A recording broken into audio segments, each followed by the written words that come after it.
Pag-amin, Barbie Forteza isinapubliko na ang relasyon nila ni Alden Richards.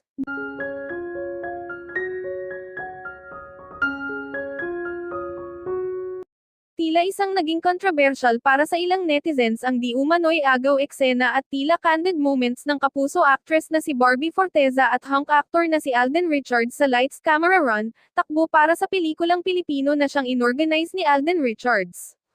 Matatandaan nitong May 11, 2025 linggo ng umaga, sa Mall of Asia Concert Grounds sa Pasay City pinamunuan ni Alden ang fun run na kumpanya ni Myriad Productions, at beneficiaries nito ang maliliit na workers ng entertainment industry.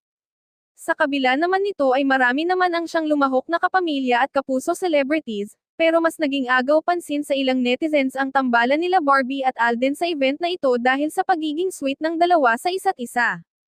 Kasunod naman nito ay ibinahagi naman ni Barbie sa kanyang Instagram story ang selfie nila ni Alden matapos ang fun run at isang larawang nakakandong sa aktor. Ayon sa caption ni Barbie, "So proud of you at Alden Richards' first run 16K agad. Super appreciate you for running with me."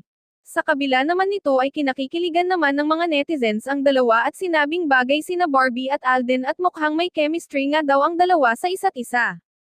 Subalit sa kabila ng hot issue at controversial na ito ay pinatilihan namang manahimik sa publiko ng dalawa matapos ang viral at trending ang kanilang larawan, maaring sa punto nga daw na ito ay ayaw pa nilang isa-publiko ang relasyon o namamagitan sa kanila dahil nga sa issue na kahaharapin nila matapos ang hiwalayang Jack B kamakailan lamang.